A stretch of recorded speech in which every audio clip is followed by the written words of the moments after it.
Vamos fazer um balanço agora que acabou essa data FIFA pra gente entender mais ou menos com a cabeça do Ancelotti quem eu acho, né, que vai estar na Copa ou não vai, como é que os caras saem dessa data FIFA. Já se inscreve no canal, deixa o seu like, um cafezinho aqui pra começar.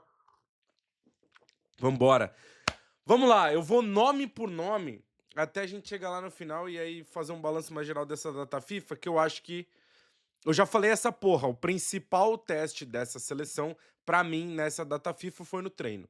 Porque o time titular e o time reserva da seleção são mais fortes que Chile e Bolívia. Ainda mais Bolívia jogando numa altitude a 4.000 metros, um jogo lá no céu que pouca avaliação dá pra fazer de lá. Nada, e ainda jogou o time inteiro, considerado reserva, que treinou como time titular inteiro. Então, assim, a avaliação ela pode ter sido feita muito maior na Granja Comari do que nesses dois jogos. Contra o Chile, até você tira uma coisa ou outra ali, beleza e tal. Mas contra a Bolívia, acho que, pô, esquece esse jogo e já era, tá? O Alisson, cara, acho que cada vez fica mais claro que ele é o goleiro titular dessa seleção e com uma distância que só cresce pro segundo colocado. A gente antes tinha o Ederson, que era um cara que batia pau a pau pelo nível de jogo que tinha, pelo nível de competitividade, pela fase que viveu na carreira, mas hoje acho que a distância ela é maior para o segundo colocado e para os outros goleiros. Acho que o Alisson se consolida cada vez mais na seleção. Eu sei que tem gente que não gosta, papel furado, eu ainda acho que ele tem que ser o titular. Ele é o melhor goleiro brasileiro e eu tendo a achar que ele é o melhor goleiro brasileiro da história, tá? Porque a posição de goleiro é um cara que evolui demais, não fica louco, tá? Acho que o goleiro pra frente sempre vai ser melhor. Enfim, o Alisson já tá lá e acho que tem que ser mesmo titular. Bento e Hugo Souza. Cara, o Bento é um goleiro que tem sido convocado sempre, né? Acho que muito mais pelo potencial do que pelo que tem feito, porque não tá legal. Mas ele tem aparecido em todas as convocações. Eu acho que pode surgir um teste aqui, outro ali. Agora, o Hugo Souza, eu tenho o feeling, e não é informação nem porra nenhuma, de que o Ancelotti gosta muito dele. Que vai ter um goleiro com esse perfil. Um cara mais milagreiro, explosivo, que, porra, pega pênalti e tal. Eu acho que o Hugo é um cara que vai estar na Copa, mano. Eu acho que ele vai estar, é óbvio, ele não tá garantido e tal. Acho que essas duas vagas ainda estão um pouco abertas, mas o Hugo eu acho que é um cara que vai estar, sabia? E, porra, é a sensação que eu tenho, beleza? Wesley, acho que é o nosso principal jogador de lateral direito, que tende muito a estar lá, porque jogou contra o Chile, fez um bom jogo, seria titular contra a Bolívia, teve um incômodo, tá na Europa, vai continuar atuando em alto nível. A lateral direita é uma posição que a gente não tem nenhuma unanimidade e tal. E o Wesley acho que é um cara que, evoluindo em alguns pontos, atuando na Europa, eu acho que ele pode tranquilamente tá nessa lista final do Ancelotti. O Wesley é um cara que acho que deu um passo legal nesse jogo contra o Chile pra tá lá no pezinho. Aí o outro lateral direito, o Vitinho, acho que, mano, vai estar na briga dessa segunda colocação aí. Eu sei que tem o Wanderson, tem o Vitinho, tem. Quem mais?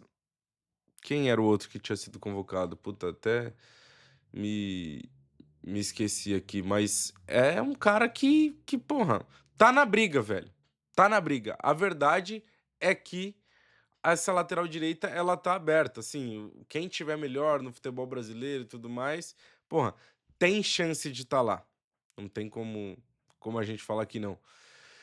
Eh, Alexandro foi cortado, né, mas acho que é um cara que o Ancelotti conta muito eu acho que é um cara que ele entende que vai estar na Copa, assim, pela experiência, por ter vivido Copa, por, pô, ir bem no Flamengo quando joga, o problema é que joga muito pouco.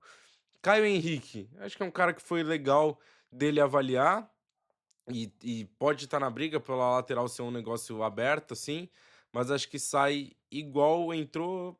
Porra, talvez se o Ancelotti tiver visto algo no treino, assim, tal, o Caio Henrique acho que é um cara que pode voltar em outras convocações como segundo lateral, mas não acho que titular. Acho que quem dá um passo muito grande, muito legal pra essa data FIFA é o Douglas Santos, mano. Um Douglas Santos que a gente considerava carta fora do baralho, ninguém lembrava do Douglas Santos. Ele vem, faz um excelente jogo contra o Chile numa posição, de novo, que titular tá 100% aberta e ele vai bem. Ele vai bem. Então, ele é um cara que, às vezes, para o funcionamento do time, ele vai ser importante. Participa do gol lá do Estevão do primeiro jogo, faz uma partida muito, muito boa. Eu acho que ele ganha pontos importantes nessa reta final, numa posição que é carente no mundo todo, né? Então, eu acho que sei bem. E assim, eu daria sequência para ele, porque, como é uma posição que tá aberta, você tem um cara que vai bem, dá sequência. Vamos ver se o cara consegue manter esse nível e tal. Enfim, acho que Douglas Santos deu passos legais para estar na próxima convocação, com certeza. Da zaga, cara, Marquinhos, Alexandro e Gabriel Magalhães, os três eu acho que vão estar lá, hein? Os três, porra. Assim, o Alexandro foi um cara que o Ancelotti trouxe na última convocação, foi muito, muito bem, muito elogiado. Marquinhos e Gabriel Magalhães são os melhores zagueiros que o Brasil tem, isso é fato. E eu acho que essa quarta vaga, que foi do Fabrício Bruno, que poderia ter sido do Léo Ortiz, enfim, ela vai ser do Militão, eu acho. Eu acho que ela vai ser do Militão. Então, eu acho que os quatro zagueiros meio que a briga não existe muito assim. Eh, Porque eu acho que o Ancelotti ele já consegue enxergar. Ele já consegue enxergar quem são os quatro zagueiros que vão estar com ele. Pô, foi o Wanderson mesmo que foi cortado, né, na lateral direita. Eu tava achando que não tinha sido, mas foi. Eh, Próximo, meio de campo. Casemiro. Cara, o Casemiro é um cara que tá garantido. Se ele fizer uma temporada minimamente ok lá no Manchester United, ele tá. E ele vai ser esse camisa 5 assim. É um cara importante, acho que para o funcionamento do Brasil, ele é um camisa 5 pouco de caçar, né, mas muito de leitura, de posicionamento, de presença. Acho que é importante a gente ter o Casemiro nessa seleção brasileira. Então, acho que é um cara que tá garantido, assim como o Bruno. Bruno, pelo que o Ancelotti falou, ele fala, né? Ele não é um titular indiscutível, mas no final das contas. Mas é um cara que eu gosto muito. Por ele falar essa frase, eu já abraço a ideia e já entendo de que o Bruno é o titular indiscutível de camisa 8, mano.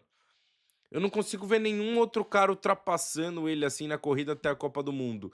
O Ancelotti gosta muito do Bruno, tem elogiado muito o Bruno, e o Bruno fez, pô, jogo contra o Chile, a última data FIFA, foram os melhores jogos dele com a camisa da seleção. Então, acho que a tendência é que o Bruno não só esteja na Copa, como esteja na Copa como titular, tá? A não sei que aconteça alguma coisa muito absurda assim, o Bruno não vai estar. Mas eu acho muito que vai. O Paquetá é outro cara que a tendência.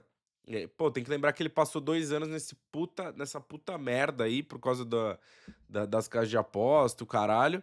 Mas eu acho que ele é um cara que, tranquilo, né? Cabeça boa, jogando futebol, atuando lá na Premier League, vai chegar bem pra Copa. Eu adoro o Paquetá, tá, mano? Gosto muito do Paquetá. Acho que o Ancelotti também, acho que o Paquetá é um cara versátil pra meio de campo, até consegue fazer um falso ponto ali pra jogar pra dentro. Ele vai estar lá e acho que ele sai bem dessa data FIFA, assim. Eh, Gia Lucas, pô, foi muito legal pro Ancelotti ter avaliado ele no treino, porque ele teve poucos minutos. Ele falou bem, né, do Gia Lucas, mas eu acho que é um cara que foi convocado muito por momento, assim, e por merecimento, óbvio. Mas eu tenho dificuldade de ver o Gia Lucas tendo uma sequência na seleção brasileira. O Andrei eu acho que sai bem dessa data FIFA, principalmente pelo que a gente ouviu do Ancelotti. Ele elogia demais o Andrei nas coletivas, fala demais do Andrei, e eu acho que o Andrei, apesar dele não ser titular no Chelsea, ele é um cara que mostrou uma evolução muito grande da Copa do Mundo de Clubes pra cá. Então acho que é um cara que, que pode se consolidar nessa temporada. O Chelsea é um time que tem sido um bom lugar para os jogadores estarem nesse momento na briga pela Copa do Mundo. O time que tá encaixado, que vai bem. O Andrei vai ter minutos, mesmo que não seja como titular. Então, eu acho que o Andrei tem um potencial muito bom para ser um jogador de seleção brasileira mesmo. E acho que ele vai estar como reserva do Casemiro nessa, nessa Copa aí, tá? Aí sobrou o ataque, né? Porque de meio é basicamente isso. Estevão. Tá, vamos pro ataque? Eu vou falar os caras que. Tá? Rafinha, tá garantido. Beleza? Acho que tá lá, beleza. João Pedro, acho que é um cara que hoje é o titular absoluto da seleção brasileira como camisa 9. Acho inclusive loucura pensar em outra coisa. O momento dele é muito bom. Ele é um cara que agrega demais no jogo, mesmo sem fazer gol. O momento dele com a camisa do Chelsea, assim, e a temporada que ele vai fazer tende a ser muito boa. Então acho que a gente deveria apostar numa sequência do João Pedro. E o João Pedro é um cara que sai bem dessa data FIFA, eu acho. Martinelli é um cara que o Ancelotti gosta muito, mas que tem a concorrência muito forte, assim. Eu não acho que ele tá garantido, não. Acho que ele tem um bom relacionamento com o Ancelotti, assim, no quesito de ser convocado e tal, mas pensar que o Vini joga por ali e que o Rodrigo quer jogar por ali. E aí, nessa briga, eu tenho dificuldade de achar que o Martinelli vai ganhar do Rodrigo, por exemplo. Nessa briga pelo lado esquerdo, porque o Rodrigo quer. E eu tô falando do Rodrigo porque ele quer jogar do lado esquerdo. Richarlison. Pô, é um cara que o Ancelotti confia, tal. Eu não vi sentido nenhum na convocação do Richarlison pra essa data FIFA, tá? Eu acho que na cabeça do Ancelotti o Richarlison já tá na Copa, a não ser que aconteça algo muito surreal, porque o Richarlison, ele não era um cara... é, Ele não era um cara que o Ancelotti queria testar, porque ele já conhece. Ele não é espinha dorsal. E ele não é titular. Então, assim, ele já conhece o Richarlison, não encaixa em nenhuma das questões que o Ancelotti colocou como uma possível convocação e ele foi convocado de novo. Então, eu acho que o Richarlison é um cara que o Ancelotti imagina que esteja lá, o que eu discordo, assim, muito, tá? O Caio Jorge, eu acho que é o cara que ele dá um passo importante, porque vai ter a briga do centroavante do futebol brasileiro. Então vamos supor que Pedro esteja bem, o Yuri Alberto e tal, tem toda essa galera. Mano, eu acho que o Caio Jorge, por ele já ter sido convocado, ele tá à frente desses caras, tá? Ele tá à frente desses caras. Então eu acho que o Caio Jorge, se ele mantiver um nível assim, eu acho que é difícil ele chegar, mas se a gente botar numa balança, pode ser que ele tenha ganhado os pontinhos e tal. Um cara que eu acho que ganhou muito ponto nessa data FIFA, vocês vão achar que eu sou maluco, mas é o Samuel Lino. Que outro? Concorrência absurdamente difícil. Eu acho que ele foi convocado só pro Ancelotti ter uma oportunidade de ver ele. Os caras gostaram muito dele e a informação, né, do treino, dele no treino, da competitividade dele e tal. O jogo contra a Bolívia, irmão, você esquece. Mas é um cara que foi bem avaliado, assim. Acho que a tendência é que ele continue jogando bem no Flamengo. O Flamengo vai brigar por todos os títulos, mas eu acho que a concorrência é muito forte pra ele, tá? É muito forte pra ele, mas o que a gente sabe é que o Ancelotti gostou muito dele no treino, assim, que ele chamou atenção. E aí, tem a ponta direita, né? Luiz Henrique e Estevão já estão garantidos? Mano, tem uma galera que vai falar que não, mas eu acho que sim. Eu acho que sim. Eu acho que era uma posição aberta para a seleção brasileira. São dois jogadores muito talentosos, com características muito diferentes, que te entregam muita coisa.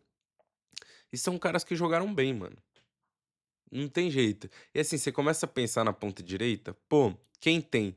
Tem um Anthony, que, pô, se fizer uma temporada muito boa no Betis, ele pode ir. Mas, mano, o fato do Luiz Henrique, todas as vezes que joga pela seleção brasileira, jogar muito bem, com personalidade e tudo mais, pesa muito. Pesa muito.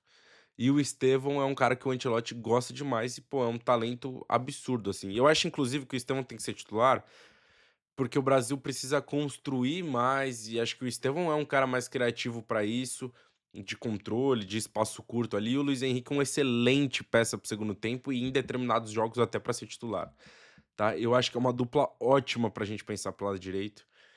E acho que os dois meio que deram uma carimbada, assim, no lugar deles, tá? Pô, acho que foi todo mundo, né? Andrés Pereira, pô, não jogou, né? Teve o corte lá do Caio Jorge, mas ele não jogou. Quem mais? Deixa eu ver se teve mais alguém. Vitinho, tal, tal, tal. Mano, acho que é isso, velho. Acho que o Ancelotti tem que começar a construir o grupo dele pra chegar na Copa do Mundo e pra ir consolidando o time titular e fazendo alguns ajustes de algumas coisinhas pra chegar forte lá. O Brasil ficou em quinto nas eliminatórias, é uma vergonha, mas que não é culpa do Ancelotti. É culpa da bagunça que é a seleção brasileira. A seleção brasileira não, né? A CBF é culpa do Edinaldo Rodrigues, essa porra. O ciclo foi uma merda. O que significa o Brasil classificar em quinto? Porra nenhuma, porque o trabalho zerou. A partir de agora, começa do zero. Ou a partir da última data FIFA desde que o Ancelotti chegou. Enfim, acho que o saldo é esse aí, tá? Pensei muito com a cabeça do Ancelotti. Deixa nos comentários, eu conto com vocês. Se inscreve no canal. Tamo junto. Um beijo pra vocês.